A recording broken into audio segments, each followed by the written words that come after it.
और वेकअप जिंदगी में आइए शुरुआत करते हैं चुनाव से जुड़ी खबरों के साथ। तो सबसे पहले बात उत्तर प्रदेश की करेंगे। मिशन यूपी की रेस जीतने में सूबे के मुख्यमंत्री अखिलेश यादव जोर शोर से जुटे हुए हैं। कांग्रेस के साथ गठबंधन के बाद अखिलेश चुनावी रैलियां कर जनता का मन मोहने की कवायद में जुटे हैं। आज इसी कड़ी में अखिलेश एटा, अलीगढ़ और हाथरस में 6 जनसभाओं को संबोधित करेंगे। इन रैलियों को सफल बनाने में कांग्रेस उपाध्यक्ष राहुल गांधी भी काफी रुचि दिखा रहे हैं। राहुल गांधी की तरफ से कांग्रेस नेताओं को सभी रैलियों में मौजूद रहने के लिए कहा गया है।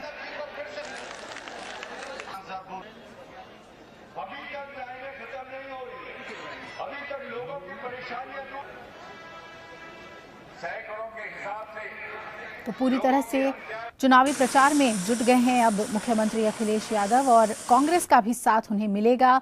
रैलियां कर रहे हैं, 3 अहम रैलियां हैं उनकी। एटा, हाथरस में, साथ ही अलीगढ़ में। रुक करेंगे हम लखनऊ का। हमारे सहयोगी विक्रम मिश्रा जुड़ रहे हैं ज्यादा जानकारी के साथ। विक्रम, क्या कुछ तैयारी है सपा की तरफ से और इन रैलियों को किस तरह से देखें, अहम रहने वाला है? देखिए, जिस तरीके से चुनावी बतरही को पार करने के लिए अखिलेश यादव की तरफ से चूंकि गठबंधन के जरिए ये रैलियां की जा रही हैं और राहुल गांधी की तरफ से भी ये निर्देश दे दिए गए हैं कांग्रेस नेताओं को कि जितनी भी रैलियां हो रही हैं समाजवादी पार्टी के, उन सब में उन लोगों को सम्मिलित रहना है। कहीं ना कहीं एटा और अलीगढ़ में आज ये रैली होनी है और इसके जरिए अखिलेश यादव ये संदेश देने की कोशिश करेंगे कि पहले चरण में और दूसरे चरण में जो पश्चिमी उत्तर प्रदेश में जो इलेक्शन है उसका सिनारियो भी तय करेंगे कि किसी भी तरीके से समाजवादी पार्टी का जो गठबंधन है कांग्रेस के साथ, उसको वोट क्यों किया जाए। दूसरी बात, अपनी पीठ थपथपाने के लिए वो जो अलीगढ़ और एटा के जरिए जो एक्सप्रेस वे का रास्ता जो मुड़ा हुआ है उसको लेकर के कहीं ना कहीं बखान करेंगे। कोशिश ये होगी कि उसके जरिए भी लोगों का वोट बैंक जो है अपने पाले में किया जा सके। मेट्रो चलाने की बात कही जा रही है और सबसे बड़ी बात अगर देखा जाए तो अलीगढ़ मुस्लिम बाहुल्य इलाका है, एंग्लो, वहां पर जिस तरीके से अगर देखा जाए तो अलीगढ़ मुस्लिम विश्वविद्यालय के जरिए ये संदेश देने की कोशिश होती है कि समाजवादी पार्टी ही मुसलमानों की रहनुमा है। तो ये संदेश देने के लिए अखिलेश यादव पूरी की पूरी कोशिश करेंगे। लेकिन सबसे बड़ी बात यह है कि जिस तरीके से इसके पहले की रैली देखी जाए, अगर सुल्तानपुर की कल की रैली अगर देखी जाए, तो ये तमाम चीजें ऐसा शो अप करती हैं कि अखिलेश यादव जो हैं वो अब चुनावी मैदान में ताल ठोक चुके हैं और कोशिश यही है कि गठबंधन को लेकर के चुनाव प्रचार किया जाए और आगामी भविष्य में कोशिश ये हो कि वोट बैंक बनाए। लेकिन तमाम सर्वेज अगर देखे जाए तो जो सर्वे की रिपोर्ट आ रही है उसमें गठबंधन जो है कहीं ना कहीं पिछड़ता हुआ नजर आ रहा है। ये कहीं ना कहीं साफ जाहिर हो रहा है कि जनता अभी भी इस विकास के दावे को, इस विकास के पुलिंदे को झूठ मान रही है और कोशिश यही कर रही है, जानकारी यही ले रही है कि जिस तरीके से उत्तर प्रदेश का कॉस्मेटिक विकास किया गया अगर देखा जाए तो अभी भी यहां पर बुनियादी ढांचा जो है उसको लेकर के समाजवादी पार्टी ने यहां पर कुछ भी नहीं किया है। जनता की अगर राय माने तो जनता अभी भी मुंह ताक रही है कि कुछ ना कुछ बेहतर यहां पर इंतजामात हो, उसके बाद वो वोट बैंक के लिए तैयार हो कि किसको वोट करना है, किसको वोट नहीं करना है। जी बिल्कुल। तो आज 2 अहम रैलियां हैं। विक्रम, आप बने रहिएगा हमारे साथ।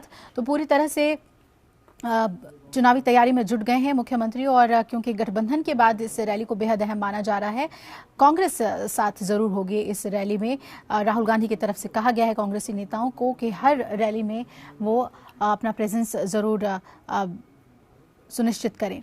इस बीच समाजवादी पार्टी के संरक्षक मुलायम सिंह यादव ने साफ किया है कि कांग्रेस से अपनी पार्टी के गठबंधन को संरक्षण देने के लिए वो तैयार नहीं है। गठबंधन को लेकर उनका गुस्सा उभर कर सामने आया है।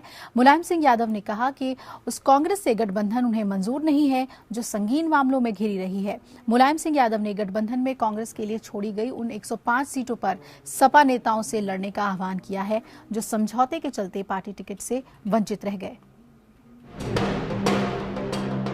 अखिलेश और राहुल ने अपने अंदाज़े बयां से ये जताने की हर मुमकिन कोशिश की कि यूपी को अब यही साथ पसंद है। रविवार को लखनऊ में दोनों की दोस्ती का मैटिनी शो खत्म होने के बाद मुलायम सिंह यादव दिल्ली में इवनिंग शो के साथ सामने आए।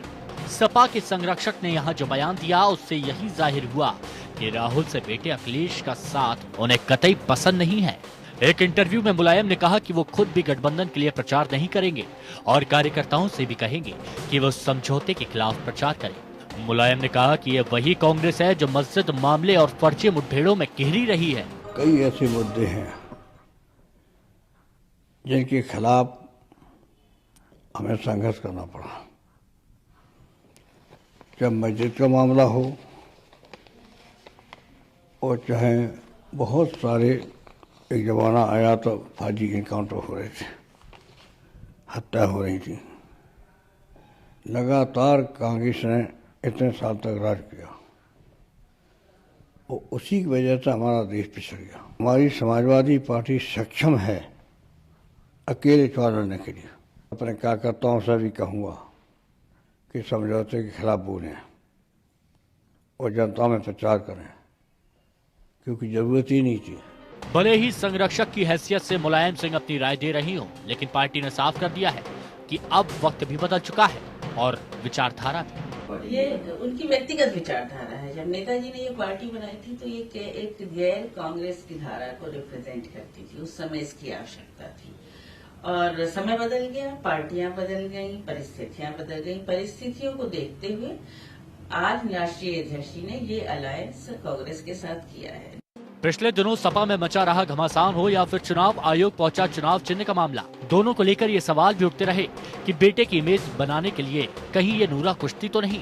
इसलिए गठबंधन पर मुलायम की नाराजगी के भी अलग अलग मायने निकाले जा रहे हैं। एक मतलब ये भी निकाला जा रहा है कि गठबंधन में कांग्रेस का गणित उलझाने के लिए मुलायम ने कांग्रेस पर हमला तो नहीं किया ताकि सपा के वोट और एकजुट हो सके, लेकिन मुलायम के रुख में बीजेपी ने चुनावी मौका ढूंढा है। मुलायम सिंह जी को यह मालूम है कि समाजवादी पार्टी की साइकिल पंचर नहीं हो चुकी, जनता ने उसे नकार दिया है।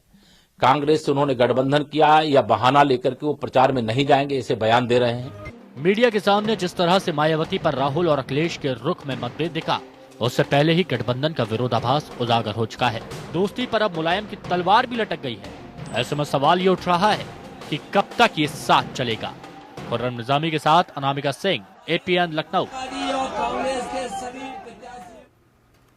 और ऐसे इधर रुक कर लेते हैं लखनऊ का। विक्रम हमारे साथ जुड़े हुए हैं। विक्रम, किस तरह की सियासत है ये? एक तरफ गठबंधन हो चुका है कांग्रेस से, दूसरी तरफ इससे इत्तेफाक नहीं रखते हैं पार्टी के संरक्षक मुलायम सिंह यादव और अपनी ही पार्टी के बागियों को कह दिया है कि चुनाव मैदान में उतरें। वो इस पूरे स्थिति को किस तरह से देखें? समाजवादी पार्टी के लिए नुकसानदेह हो सकता है ये? अभिलाषा, देखिए, इसको थोड़ी समझने की आवश्यकता है, क्योंकि ये लड़ाई जो है वो मिशन 2017 को लेकर नहीं है, ये लड़ाई है मिशन 2019 को लेकर के।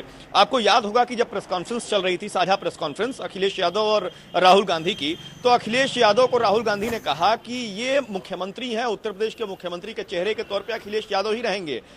2019 की भी बात हुई, लेकिन 2019 के मसले को लेकर के कहीं से भी अखिलेश यादव की जबान से यह नहीं निकला कि पीएम पद के लिए राहुल गांधी बेहतर उम्मीदवार हो सकते हैं। ऐसा कोई सा भी बयान नहीं था।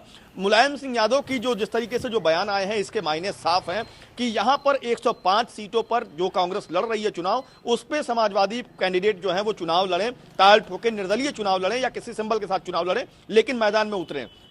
जाहिर है कि सेकुलर प्रधानमंत्री को लेकर, सेकुलर वोट बैंक को लेकर मिशन 2019 को किस तरीके से पोलराइज किया जाए, किस तरीके से मेंटेन किया जाए। आपको बिहार का वो चुनाव भी याद होगा कि जब नीतीश कुमार को यह कहा गया था कि मिशन 2019 के लिए नीतीश कुमार अब बिल्कुल पूरे तरीके से तैयार है, और वहां पर फारूक अब्दुल्ला जो है, जो चुनाव प्रचार करने आए थे, स्टार कैंपेनर थे, वो वहां से पलट गए थे। तो कहीं ना कहीं साफ जाहिर हो रहा है कि अब ये लड़ाई जो है मुलायम सिंह यादव की, वो 2019 को लेकर के है और सेकुलर प्रधानमंत्री बनाने को लेकर के है। हमेशा ये टीस मुलायम सिंह यादव के भीतर रही है कि वो प्रधानमंत्री बनते बनते रह गए थे, रक्षा मंत्री तक उनको रोक लिया गया था। कहीं ना कहीं साफ तौर पर ये जो कोशिश है, ये जो कवायद है, वो कवायद 2019 को लेकर के है। दूसरी बात अगर देखा जाए तो कांग्रेस की वजह से ही उनको कई बार प्रधानमंत्री बनने का अवसर जरूर मिला था, लेकिन कांग्रेस की वजह से ही कहीं ना कहीं उनको पीछे अपने कदम खींचने पड़े थे।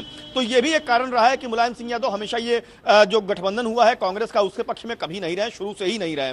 अखिलेश यादव ने जिस तरीके से विचारधारा बदली और विचारधारा बदलने के साथ में जिस तरीके से उन्होंने कांग्रेस के साथ गठबंधन किया, यह भी मुलायम सिंह यादव को नागवार गुजरा है। और अब यही कोशिश है कि इलेक्शन फील्ड में जो उनका चुनाव प्रचार का दायरा होगा, वो दायरा होगा 1 या 2 सीटों पर जो बहुत खास होंगी, बहुत अहम होंगी। दूसरी बात, 105 सीटों पर यह कोशिश जरूर होगी कांग्रेस की, जहां से कांग्रेस के उम्मीदवार लड़ रहे हैं, वहां पर निर्दलीय समाजवादी पार्टी का उम्मीदवार जो है, समर्थित समाजवादी पार्टी का उम्मीदवार कहना सही रहेगा, वो वहां से जाके ताल ठोके। जी बिल्कुल, बने रहिएगा विक्रम हमारे साथ आप। इधर सपा की अंदरूनी लड़ाई के चलते किनारे लगाए गए पार्टी नेताओं के लिए मुलायम सिंह का सपा कांग्रेस गठबंधन के खिलाफ दिया गया बयान संजीवनी बनकर आया है, और इन नेताओं ने या तो पार्टी के खिलाफ बगावत का झंडा बुलंद कर दिया है या फिर दूसरे दलों खासकर बीएसपी का दामन थाम लिया है। इसके बाद सपा कांग्रेस गठबंधन की सफलता पर सवाल उठने लगे हैं। मुलायम सिंह यादव के सपा कांग्रेस गठबंधन की आलोचना के बाद सपा के असंतुष्ट नेताओं के हौसले बुलंद हो गए हैं। वो या तो पार्टी के गठबंधन के फैसले के खिलाफ खुलकर आवाज उठा रहे हैं या फिर दूसरी पार्टी खासकर बीएसपी की ओर रुख कर रहे हैं। हाल ही में 24 साल से पार्टी के साथ जुड़े अंबिका चौधरी ने सपा छोड़ बीएसपी का दामन थाम लिया और फिर एक और वरिष्ठ नेता नारद राय ने भी साइकिल छोड़ हाथी की सवारी कर ली। इससे जहां मायावती को मजबूती मिली है, वहीं सपा में खलबली पड़ी है। ऐसे ही एक और असंतुष्ट नेता और पूर्व मंत्री शादाब फातिमा ने गाजीपुर के जहूराबाद विधानसभा से अपना टिकट काटे जाने के बाद शहर के बहादुरगंज से बरेसर तक सैकड़ों वाहनों के काफिलों के साथ शक्ति प्रदर्शन किया। शिवपाल यादव की करीबी मानी जाने वाली शादाब ने आरोप लगाया कि मुलायम परिवार में चल रही लड़ाई की वो बलि चढ़ी हैं। हालांकि उन्होंने दावा किया कि मुलायम सिंह के निर्देश पर वो क्षेत्र में आई हैं। मुझसे माननीय मुलायम सिंह जी ने जो कहा है मैं उनके निर्देशों पर हूं, और जब उन्होंने मुझसे कहा है कि मैं मुख्यमंत्री जी से बात कर रहा हूं, मुझे उनकी बात पर विश्वास है। सपा की संतरकलह का फायदा बीएसपी को मिल सकता है। शायद इसलिए सपा के साथ गठबंधन के बावजूद राहुल गांधी बीएसपी की तारीफ करते नजर आए। मायावती जी की मैं पर्सनली रिस्पेक्ट करता हूं। जैसे मैं मायावती जी की रिस्पेक्ट करता हूं, वैसे मैं कांशीराम जी की रिस्पेक्ट करता हूं। बीएसपी ने भी यूपी में सरकार चलाई, उन्होंने गलतियां की, मगर मेरा पर्सनल रिस्पेक्ट मायावती जी के लिए बिल्कुल इंटैक्ट है। मायावती जी की विचारधारा से हिंदुस्तान को कोई खतरा नहीं है। सबसे बड़ी बात ये कि नेताजी ने टिकट न मिलने से नाराज पार्टी के नेता और कार्यकर्ताओं को गठबंधन में कांग्रेस को मिली सीटों पर चुनाव लड़ने की खुली छूट दे डाली। नेताजी के इस दांव से सियासत के जानकार एक बार फिर चौंक गए।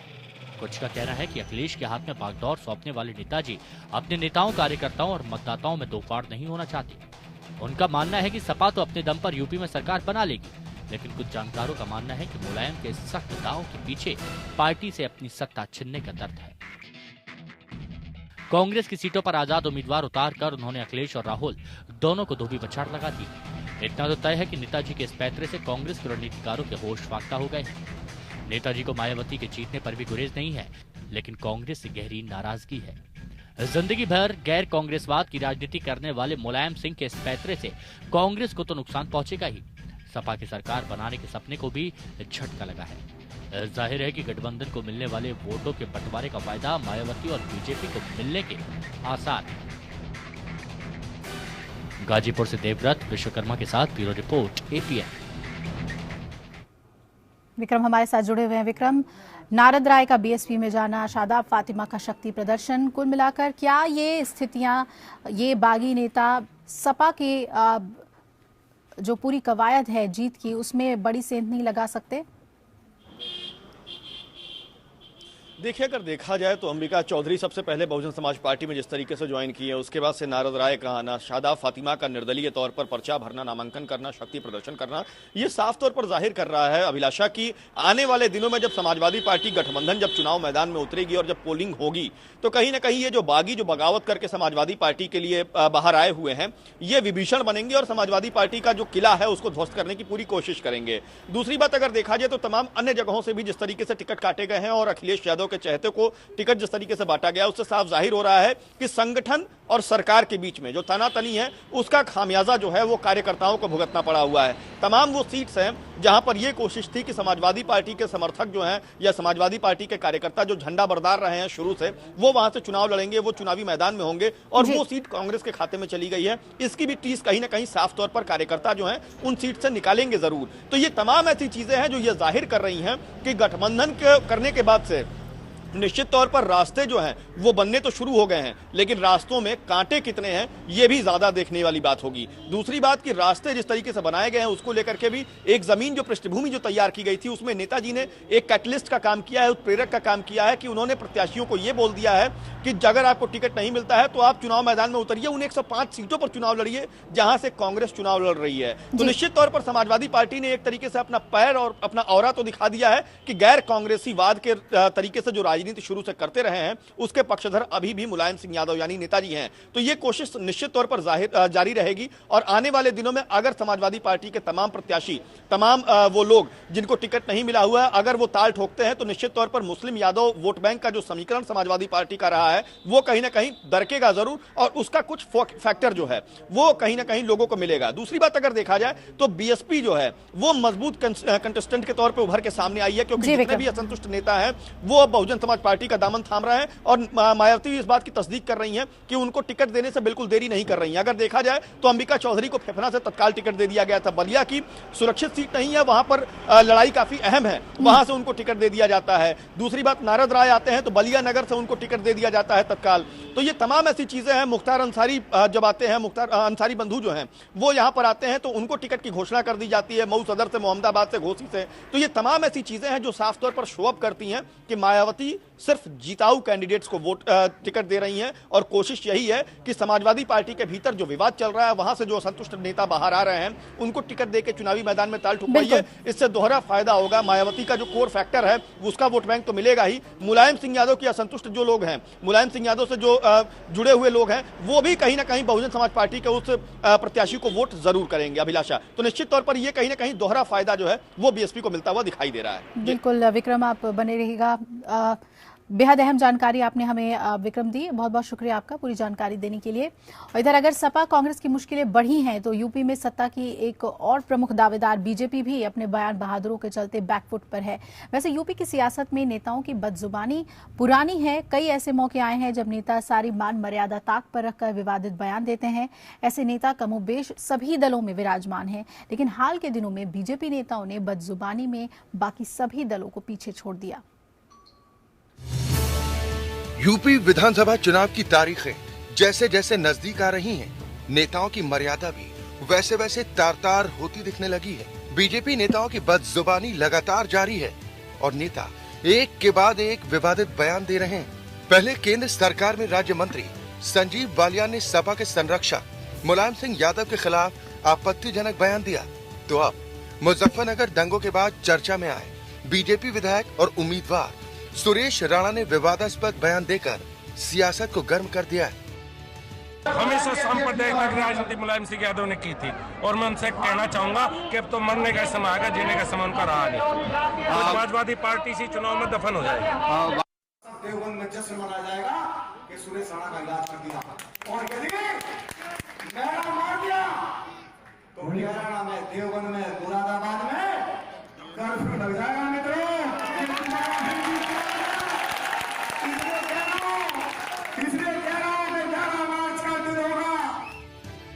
संजीव बालियान और सुरेश राणा के बयानों की सभी राजनीतिक दलों ने निंदा की है।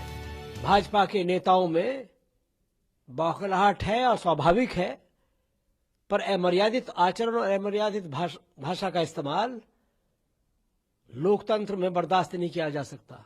देखिए, मोदी जी भी और अमित शाह जी और सब पार्टी कह रही है कि बहुत अनर्गल बयान नहीं होने चाहिए। अब उन्होंने किस परिवेश में कहा मैं नहीं जानती। हमारा जो चुनावी घोषणा पत्र जारी हुआ है वही हम समझते हैं जनता के लिए महत्वपूर्ण है, और भाई कोई प्रत्याशी कुछ कहे तो उसके लिए पार्टी जिम्मेदार नहीं। वहीं मुस्लिम धर्मगुरु मौलाना खालिद रशीद फरंगी महली ने सुरेश राणा के बयानों को डर पैदा करने वाला बताया। बयान कहीं न कहीं मुसलमानों के जहनों में एक डर और खौफ पैदा करने की एक कोशिश है। जब सुप्रीम कोर्ट ने जो भी इलेक्शन के सिलसिले में फैसला और रूलिंग दी थी, उसको भी मद्देनजर रखते हुए सुरेश राणा के इस बयान के सिलसिले में हम समझते हैं इलेक्शन कमीशन को उनको इलेक्शन लड़ने से रोकना चाहिए, तभी जाकर के इस किस्म की बयानबाजी रोकी जा सकती है।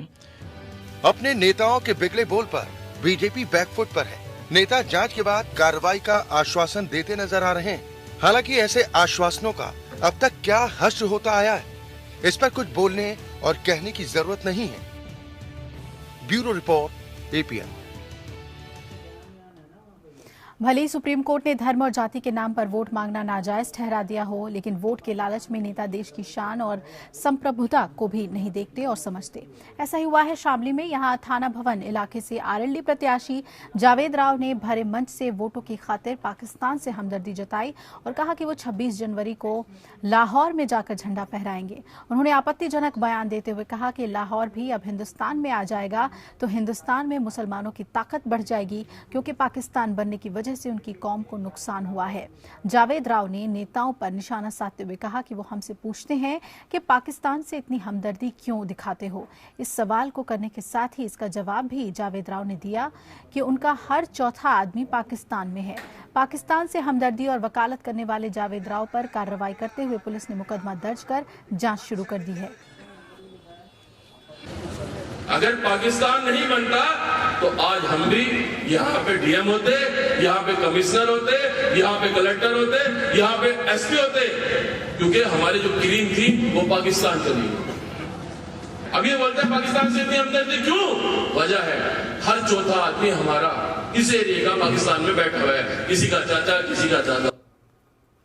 कहते हैं राजनीति और जंग में सब कुछ जायज है, मगर जब दो दबंग आमने सामने हो तो क्या हो। बुलंदशहर में सदर सीट पर मौजूदा विधायक हाजी अलीम और आरएलडी के बाहुबली विधायक गुड्डू पंडित के बीच घमासान मचा है।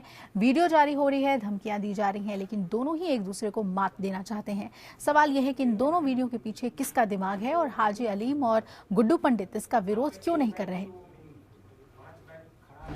बुलंदशहर सदर सीट पर 2 बार से बसपा के हाजी अलीम काबिज हैं। इनकी तनातनी राष्ट्रीय लोकदल के उम्मीदवार गुड्डू पंडित से है। दोनों दागी, जहां हाजी अलीम पर अपोलो सर्कस में नेपाली युवती से बलात्कार से लेकर धमकाने और हत्या का आरोप है, तो वहीं गुड्डू पंडित पर बलात्कार, अपहरण और मर्डर के मुकदमे हैं। अब चुनावी बेला में दोनों एक दूसरे को कम करने पर तुले हैं। इसी क्रम में कार्टून वीडियो इन दिनों बुलंदशहर की सदर सीट पर पूरे जनपद में वायरल हो रही है, जिसमें गुड्डू पंडित अलीम को फुटबॉल मैच में हराते हैं और कोहनी मार रास्ते से हटाते दिख रहे हैं। दूसरे वीडियो में अलीम गुड्डू की डंडे से धुलाई कर रहे हैं। अब ये अलीम का तीसरा वीडियो देखें, जिसमें हाजी अलीम एक घर में सभा कर गुड्डू को हर चौराहे और तरीके से मारने की धमकी दे रहा है। गुड्डू पंडित भी कम नहीं। इस वायरल वीडियो के बाबत सवाल पूछे जाने पर लगे मीडिया को धमकाने। देखिए गुड्डू की दबंगई, कैमरे पर ही गाली देने लगे। लेकिन यहाँ चलाओ तो जाने मारने कह रहा, जिस चौराहे पे मिलेगा उसको मारूंगा। वीडियो सामने है और धमकी भी, मगर डीएम कहते हैं कि मामला पुलिस के संज्ञान में आया है, अब जांच होगी और कार्रवाई भी। इस वीडियो का मामला पुलिस के संज्ञान में आया है, पुलिस अपनी तरफ से उसकी जांच कर रही है, जांच के बाद उसमें कार्रवाई की जाएगी। चुनाव जीतने को नेता क्या क्या हथकंडे अपनाते हैं ये सब जानते हैं, मगर बुलंदशहर में धमकी और कार्टून वीडियो पर प्रशासन की चुप्पी सवाल खड़े कर रही है। मनीष शर्मा, एपीएन, बुलंदशहर।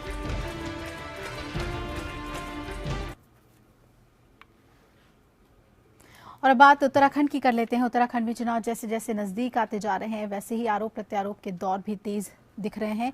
एक तरफ जहां बीजेपी प्रदेश सरकार और मुख्यमंत्री हरीश रावत पर भ्रष्टाचारियों और माफियाओं के साथ मिलीभगत का आरोप लगा रही है, इसी बहाने बीजेपी ने हरीश रावत पर विकास की बजाय प्रदेश को पीछे करने का आरोप लगाया है, तो वहीं कांग्रेस भी केंद्र की बीजेपी सरकार पर प्रदेश को धोखा देने के आरोप लगा रही है। और इसी क्रम में कांग्रेस नेता मेजर हाजी सैयद महताब हुसैन जैदी ने मोदी सरकार पर आरोप लगाते हुए कहा कि बीजेपी ने 2014 के लोकसभा चुनाव में आम जनता से जो भी वायदे किए थे वो आज तक पूरे नहीं हुए हैं।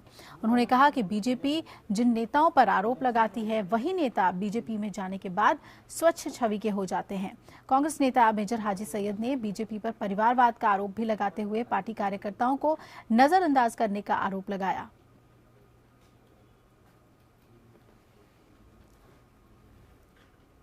पार्टी के अंदर एक परिवारवाद दूसरों की तरफ उंगली उठाती थी, आज उन्होंने अपने बेटे, बहू को और बेटियों को, रिश्तेदारों को टिकट दिया है। दूसरा, जिन विधायक और मंत्रियों के ऊपर भारतीय जनता पार्टी आरोप लगाती थी, उन्हीं को क्लीन चिट देकर, उनकी साफ छवि मानकर और उनको अपनी पार्टी में शामिल कर दिया गया।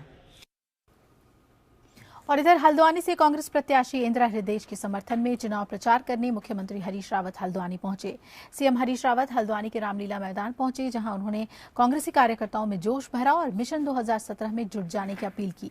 कांग्रेस से बागी होकर निर्दलीय चुनाव लड़ रहे प्रत्याशियों के बारे में हरीश रावत ने कहा कि बगावत का कांग्रेस पर कोई असर नहीं पड़ा है, लिहाजा कांग्रेस का पक्ष और मजबूत होता नजर आ रहा है। उन्होंने प्रधानमंत्री नरेंद्र मोदी पर भी निशाना साधते हुए कहा कि मोदी पिछले 3 सालों में कुछ भी नहीं कर पाए, तो अब उनसे कुछ करने की उम्मीद नहीं की जा सकती है। मैं समझता हूँ अधिकांश सीटों पर लोग जो है अपना पर्चा वापस ले लेंगे, और यदि कुछ जगह रहते भी हैं कोई ऐसी चिंता की बात नहीं है। वोट बिल्कुल स्पष्ट तौर पर कांग्रेस के पक्ष में है और लोग कांग्रेस के पक्ष में वोट डालें। तो लंबे समय से पार्टी के साथ जुड़े कार्यकर्ता चुनाव आने पर अपनी दावेदारी पेश करते हैं, लेकिन पार्टी द्वारा टिकट न दिए जाने पर उनका गुस्सा भी फूट जाता है। बीजेपी और कांग्रेस में उपेक्षित नेताओं के सुर बागी हो गए हैं। कांग्रेस से बगावत कर भाजपा में शामिल हुए नामी गिरामी नेताओं ने भाजपा से एक सौदे के तहत कांग्रेस का दामन छोड़ा और सौदे के फलस्वरूप आगामी विधानसभा चुनाव में अधिकतर को टिकट से नवाजा गया। ऐसे में टिकट नहीं मिलने वालों का बगावत करना लाजमी है। बगावती सुर ने बीजेपी के नेताओं की नींद खराब कर दी है। पार्टी में कोई बगावत नहीं है।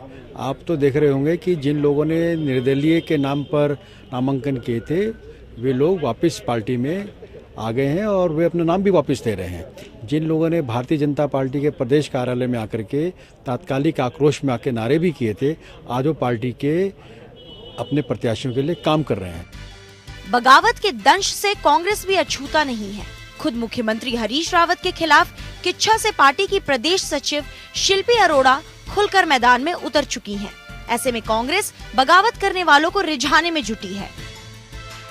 वो समझते हैं कि पार्टी ने उनको इतना बड़ा कद बनाया है, तो आज जब पार्टी को उनकी आवश्यकता है तो उनको पार्टी के साथ खड़ा होना चाहिए। हम सब लोग उनसे ये अनुरोध कर रहे हैं।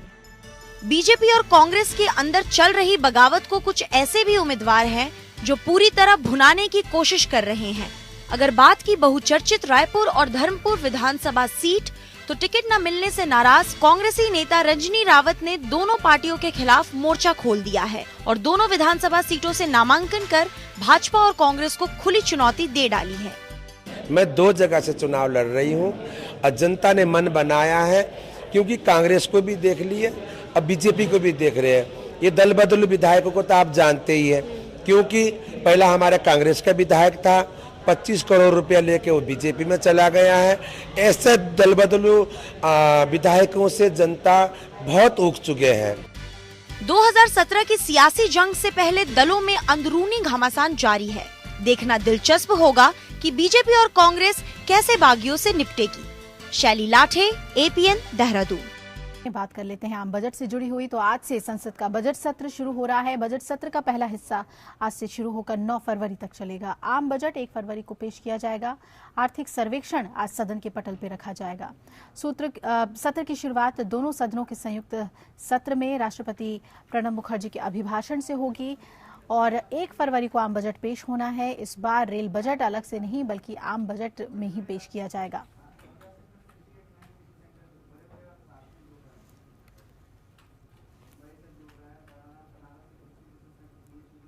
तो आज संसद के सत्र के हंगामेदार होने के आसार भी हैं।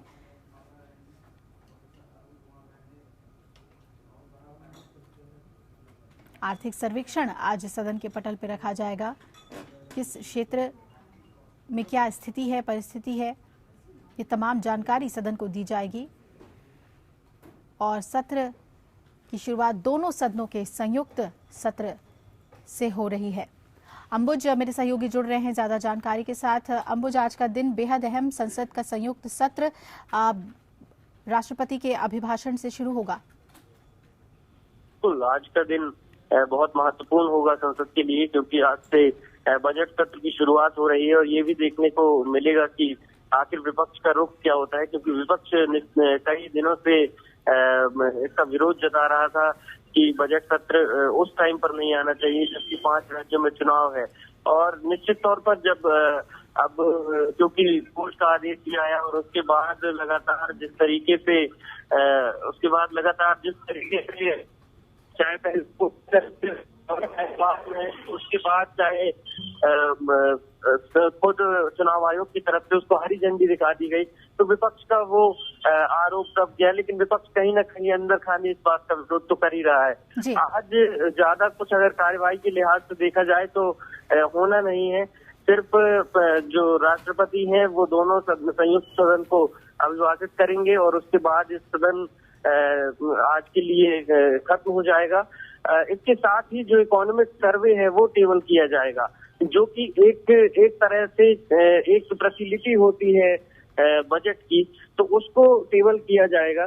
तो इस लिहाज से आज का दिन बहुत महत्वपूर्ण हो जाता है। जी बिल्कुल, यानी कि जो इकोनॉमिक सर्वे है वो टेबल किया जाएगा, सदन के पटल पे रखा जाएगा। तो अंबुज, अगर हंगामेदार होने के आसार होते हैं, लेकिन सर्वदलीय बैठक हुई थी और ये कहा जा रहा है कि विपक्ष भी ये चाहता है कि सदन सुचारू रूप से चले, कैसे देखें इस बार के बजट सत्र को? क्या नोटबंदी का मसला पूरी तरह से छाया रहेगा? बिल्कुल, विपक्ष इस बात का पहले ही इशारा दे चुका है कि पुराने जो मुद्दे हैं जिन पर बात नहीं हो पाई थी पिछले सत्र में, क्योंकि पूरा सत्र ही वॉश आउट हो गया था बहस के चलते, हंगामे के चलते, तो इस बार उन्हीं मुद्दों के साथ फिर से विपक्ष आएगा। और चाहे बहुत सीनियर लीडर्स हो, अब आप देखिए ताजा मामला आया टीएमसी का। टीएमसी ने आरोप लगाया है सरकार पर और शुरुआती 2 दिन का विरोध भी जता रहे हैं वो, और कह रहे हैं कि क्योंकि टीएमसी ने बहुत बढ़ चढ़ कर के विरोध किया था डिमोनेटाइजेशन का, इसलिए उनके नेताओं पर कार्रवाई हो रही है तरह तरह की, और इस बात को लेकर के वो विरोध जता रहे हैं। और शुरुआती 2 दिन वो सदन से नदारद रहेंगे इस बात को लेकर के।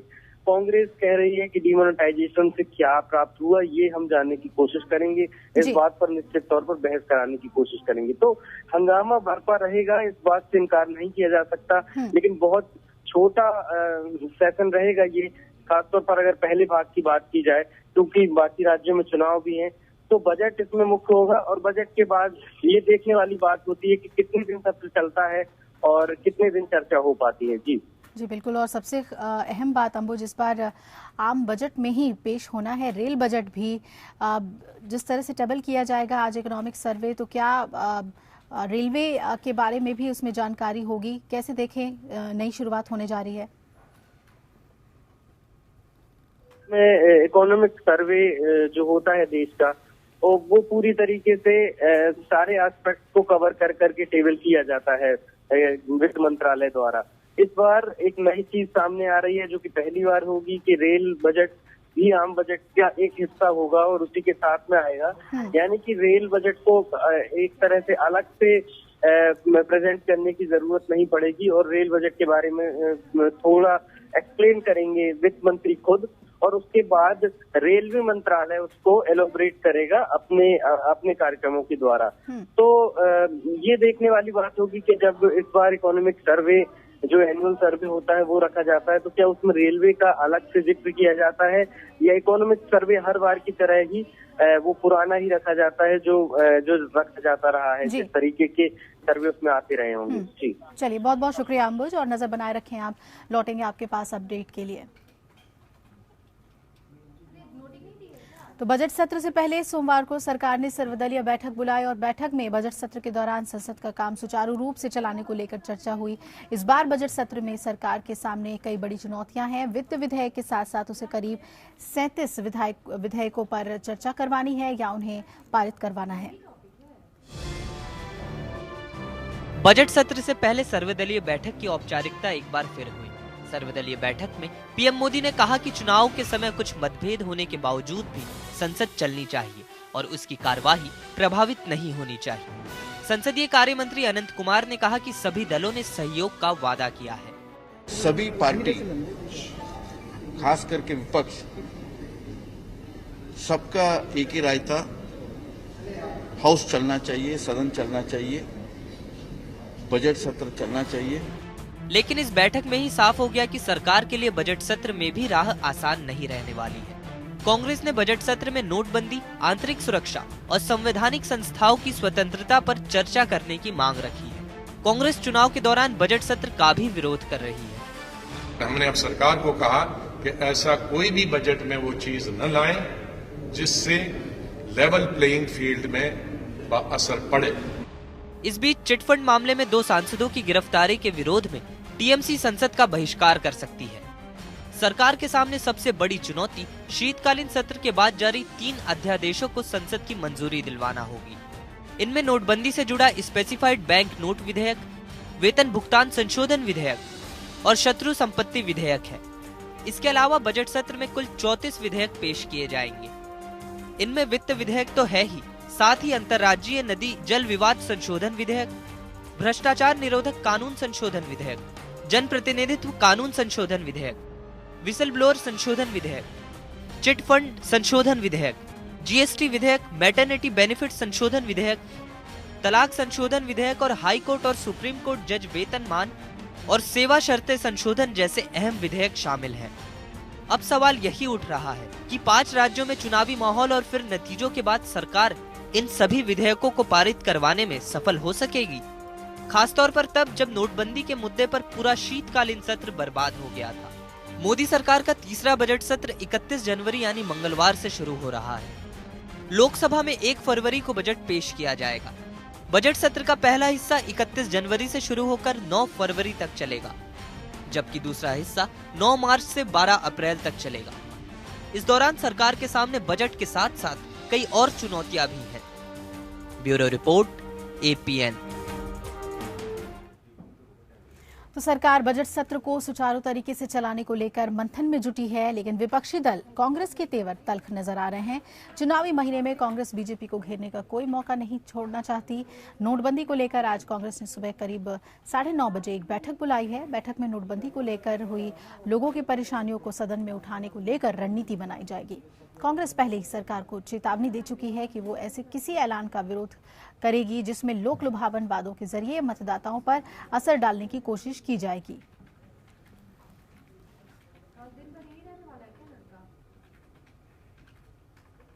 और उधर कांग्रेस ने बजट सत्र से पहले केंद्र सरकार पर बड़ा हमला बोलते हुए सरकार पर आर्थिक मोर्चे पर बुरी तरह से फेल होने का आरोप लगाया है। कांग्रेस ने एक आर्थिक डॉक्यूमेंट जारी करते हुए इकोनॉमिक मोर्चे पर सरकार को घेरने की कोशिश की। साथ ही कांग्रेस ने विजय माल्या के साथ पूर्व पीएम मनमोहन सिंह और पूर्व वित्त मंत्री पी चिदम्बरम के बीच हुए पत्राचार के बीजेपी के आरोपों का भी जवाब दिया। मोदी सरकार की आर्थिक नीतियों की आलोचना करते हुए पूर्व प्रधानमंत्री मनमोहन सिंह ने कहा कि वर्तमान दौर में भारतीय अर्थव्यवस्था अच्छी स्थिति में नहीं है। Are assessing where the economy is, where it is going, and what it needs to be done to set it on the right path. That the Indian economy is not in good shape is now obvious. पूर्व प्रधानमंत्री मनमोहन सिंह और पूर्व वित्त मंत्री P Chidambaram की जोड़ी ने मोदी सरकार पर हमला बोला। उन्होंने सरकार पर तमाम आर्थिक मोर्चों पर असफल साबित होने का आरोप लगाया। कांग्रेस ने एक आर्थिक दस्तावेज जारी किया जिसमें भारत की अर्थव्यवस्था की हालत की चर्चा की गई है। It is for you, ladies and gentlemen of the press, to find ways and means of assessing where the truth is, and therefore this is a document. This is a contribution to the ongoing debate in our country, where our economy is, where is it going, and what needs to be done to put it on the right path. Budget सत्र से पहले सत्ता पक्ष और विपक्ष में रार शुरू हो गई है। एक और जहां कांग्रेस ने मोदी सरकार की आर्थिक नीतियों को खराब बताया, तो वहीं बीजेपी ने विजय माल्या केस में पूर्व प्रधानमंत्री मनमोहन सिंह और पूर्व वित्त मंत्री पी चिदम्बरम को घेरने की कोशिश की। बीजेपी का दावा है कि बंद पड़ी किंगफिशर एयरलाइंस के मालिक विजय माल्या ने तत्कालीन प्रधानमंत्री मनमोहन सिंह से मुलाकात की थी। इतना ही नहीं, तत्कालीन प्रधानमंत्री मनमोहन सिंह ने माल्या की मदद के लिए संबंधित मंत्रालयों से खुद बात की थी। On 14th November 2011, if you would follow the timeline, Mr. Prime Minister then, Mr. Manmohan Singh, while interacting with the reporters and media, said, and I quote, "We have to find ways to get Kingfisher out of trouble. We have to find ways to get Kingfisher out of trouble." These are the exact words of the then Prime Minister, which I place within quotes. If you would remember, a bailout package was being worked out for Mr. Malia, and in this context, after this letter, Mr. Manmohan Singh says that we have to see to it that we in fact bail out Kingfisher. दरअसल आर्थिक मोर्चे पर तीखे वार पर मनमोहन सिंह और P Chidambaram ने मोदी सरकार को कटघरे में खड़ा कर दिया है और कयास लगाए जा रहे हैं कि बजट सत्र के दौरान इनके हमले और तेज हो सकते हैं। और शायद इसका पूर्वानुमान लगाते हुए बीजेपी ने माल्या मामले में पूर्व पीएम और पूर्व वित्त मंत्री की जोड़ी को घेरने की कवायद शुरू कर दी है। रजत मिश्रा, APN। और इधर 1 फरवरी को पेश होने वाले बजट को लेकर जनता को सरकार से काफी उम्मीदें हैं। माना जा रहा है कि नोटबंदी की मार झेलने के बाद सरकार जनता, खासकर मिडिल क्लास को इनकम टैक्स स्लैब में राहत दे सकती है। वहीं किसानों की आमदनी बढ़ाने के लिए नए कदमों का ऐलान हो सकता है। साथ ही GST को लागू करने से पहले सर्विस टैक्स में इजाफा हो सकता है। 5 राज्यों में चुनाव होने हैं और चुनावों को देखते हुए चुनाव आयोग ने कहा कि बजट में उन 5 राज्यों की बात नहीं हो सकती जहां इलेक्शन होने हैं। लेकिन इसका मतलब ये नहीं कि सरकार देश भर के लिए लोक लुभावने ऐलान नहीं कर सकती और नोटबंदी के बाद शायद इसकी सख्त जरूरत भी है। 1 फरवरी को आम बजट पेश होना है। ऐसे में जनता को आम बजट से बहुत उम्मीदें हैं। सरकार से यही अपेक्षा है कि जनता को अधिक से अधिक सुविधा मिले, दवाई का रेट घट जाए, खाने की वस्तुओं जैसे तेल, दाल, चीनी इसका रेट घट जाए और चांदी सोने का रेट आसमान छू रहे हैं, इसका भी रेट डाउन हो जाए। सरकार से यही अपेक्षा है कि दवाएं सस्ती हो, खाद्य वस्तुएं जो है सस्ती हो, जिससे आम जनता को राहत मिले। 1 फरवरी को पेश होने वाले बजट में वित्त मंत्री तोहफों का पिटारा खोल सकते हैं। इस साल बजट में यूनिवर्सल बेसिक इनकम स्कीम का ऐलान हो सकता है। इनकम टैक्स में छूट बढ़ने की भी संभावना है। वित्त मंत्री इस बजट में होम लोन पर टैक्स छूट बढ़ा सकते हैं। जानकारों की माने तो इस बजट में टैक्स फ्री इंफ्रा बॉन्ड फिर से लगाया जा सकता है। सरकार की नोटबंदी के बाद डिजिटल इंडिया को बढ़ावा देने के लिए डिजिटल पेमेंट पर भी रियायतें मिल सकती हैं। देश की जनता लगातार बढ़ती महंगाई से परेशान है। ऐसे में आप भी सुनिए बजट जनता की मोदी सरकार से क्या क्या अपेक्षाएं हैं। ऐसा छोटा व्यापारी होता है कि जिसका व्यापार बहुत कम होता है। मैं चाहता हूं अरुण जेटली जी से कि इस बारे में भी वो सोचे और हमारे व्यापारियों को ध्यान में रख के ऐसा बजट पेश करें कि जिससे हम छोटे व्यापारियों का भी लाभ हो। नोटबंदी से उससे जूझ रहा है, किसान का पेमेंट नहीं हो रहा है, आपका जो सब्जियां वो इतनी मंदी हो चुकी है, तो ये परिस्थिति आगे किसान को कोई लाभ नहीं कर रहा, व्यापारियों को ये लाभ कर। सबसे पहले दाल नहीं कर रही 200 रुपए किलो, सबसे पहले आटे पे ध्यान दे, पेट्रोल की कीमतों को जो इतना हाई रेट बढ़ा रखा वो पेट्रोल की कीमत को कम करे और जो हमारा गरीब तबके जो लोग हैं उनके बजट के अंदर अनुसार ये बजट बनना चाहिए। उम्मीद की जा रही है कि सरकार किसानों की आमदनी बढ़ाने के लिए नए कदमों का ऐलान करेगी। किसानों की मांग रही है कि सरकार पुरानी, अप्रासंगिक और बेकार नीतियों को बदले। सरकार को ऐसे कदम उठाने चाहिए जिससे किसान आत्महत्या करना बंद कर दे। उसके जीवन स्तर में सुधार कैसे लाया जाए इसकी ओर जोर देना चाहिए। किसानों को सबसे पहले एक तो जैसे बिजली का बिल है, इस पे हमें छूट मिलनी चाहिए और किसानों का जो लोन है ये माफ होना चाहिए। जैसे खाद है, खाद पे रेट बढ़े हो रहा है, हमारा खाद पे रेट डाउन होने चाहिए। दूसरी ओर 7वें वेतन आयोग के लागू होने के बाद रेलवे पर 28,000 करोड़ रुपए का बोझ पड़ गया है, जिसके चलते इसको मुनाफे की स्थिति में लाना और भी मुश्किल हो रहा है। ऐसे में रेल किराया बढ़ सकता है, जबकि यात्रियों की सबसे बड़ी मांग है कि रेलवे सुरक्षित सफर सुनिश्चित कराए। रेलवे किराया बढ़ाए, लेकिन सुविधाएं भी उसी हिसाब से बढ़ाई जानी चाहिए। रेलवे में साफ सफाई, यात्री सुविधाओं और आराम के लिए अच्छे इंतजाम किए जाएं। साथ ही यात्रियों की मांग है कि डायनामिक फेयर सिस्टम जेब पर भारी पड़ रहा है और इसे खत्म किया जाना चाहिए। उम्मीद है कि वित्त मंत्री अरुण जेटली हमारी बात सुन रहे हैं। Bureau report, APN। रुक कर लेते हैं झारखंड का। झारखंड विधानसभा के बजट सत्र का आज 10वां दिन है। प्रश्नकाल के बाद वित्तीय वर्ष 2017-18 के भू राजस्व विभाग बजट पर सदन में आज चर्चा होगी और पिछले 9 दिनों के सदन की कार्यवाही में विपक्ष के तेवर काफी तल्ख दिख रहे हैं। खासकर झामुमो CNT और SPT एक्ट में संशोधन के खिलाफ सदन को बाधित कर रहा है। सदन में हंगामा कर रहा है और अब तक एक भी प्रश्न सदन के पटल पर नहीं रखा जा सका। ऐसे में आज भी यह आशंका जताई जा रही है कि सदन में विपक्ष हंगामा कर सकता है।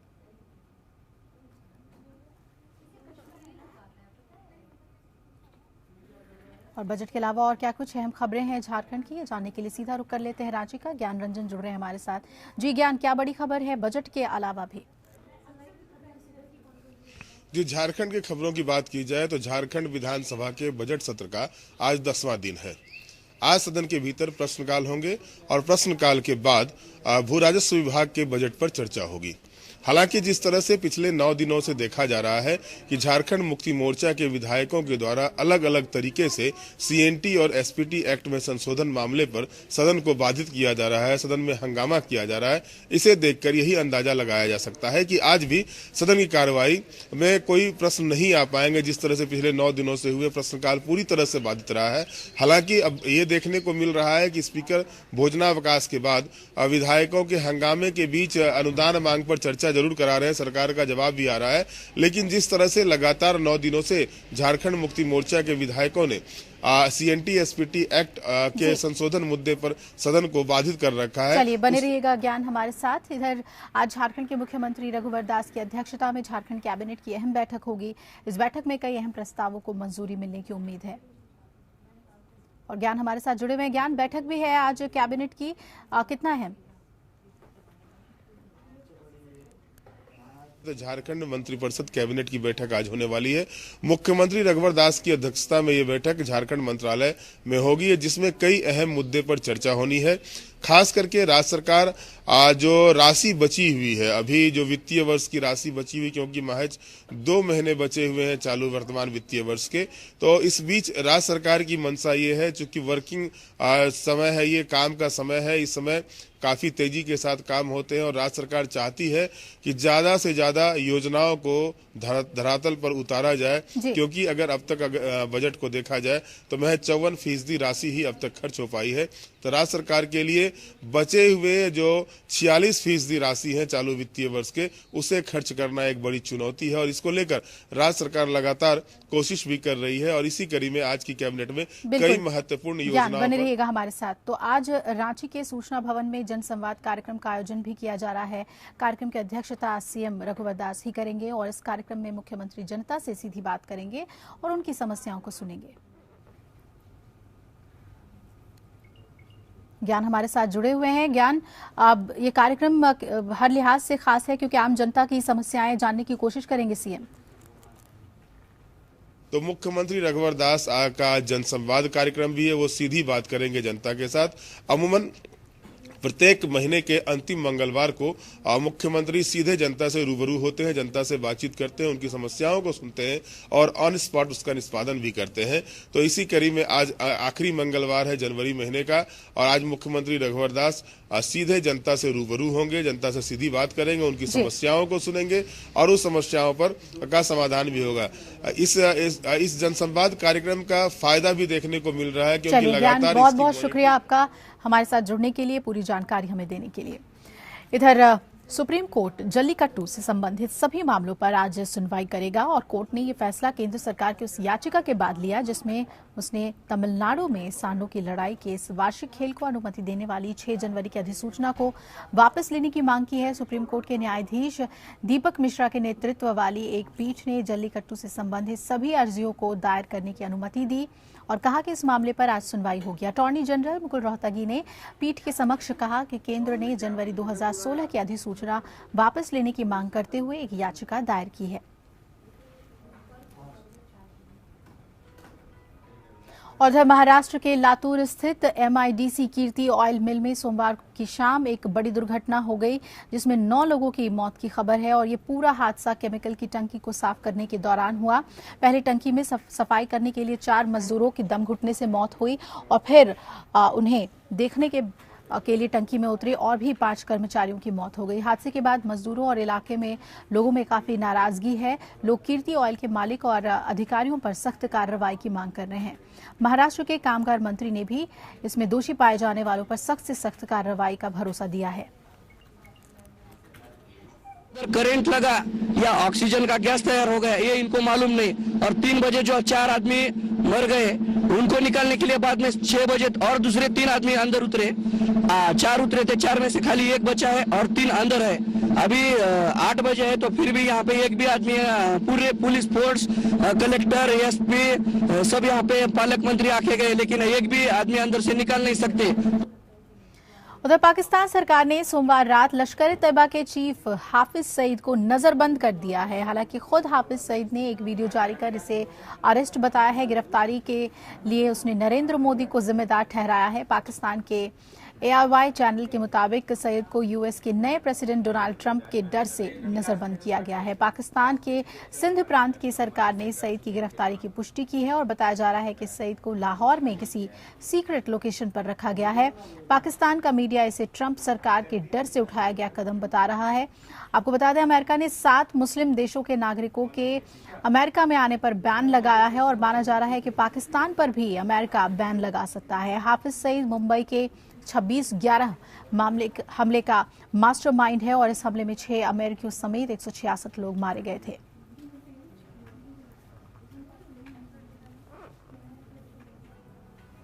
फ्रांस की आइरिस मितेने ने 65वीं मिस यूनिवर्स का खिताब जीता है। पूर्व मिस यूनिवर्स पिया से उन्हें ये ताज पहनने का मौका मिला और मितेने डेंटिस्ट की पढ़ाई कर रही हैं। उन्हें खाना पकाना पसंद है और पहली रनर अप मिस हैती और दूसरी रनर अप मिस कोलंबिया रही। भारत की रोशमिता हरिमूर्ति टॉप 10 में भी जगह नहीं बना पाई। इस बार की मिस यूनिवर्स प्रतियोगिता भारत के लिहाज से बेहद महत्वपूर्ण थी। भारत की 3 महिलाओं ने अलग अलग तरीकों से इस प्रतियोगिता का प्रतियोगिता में हिस्सा रहीं और रौश्मिता हरिमूर्ति ने भारत का प्रतिनिधित्व किया। तो पूर्व मिस यूनिवर्स सुष्मिता सेन इस शो की जज रहीं। वहीं भारतीय मूल की सिख गर्ल किरण जस्साल ने मलेशिया को रिप्रेजेंट किया।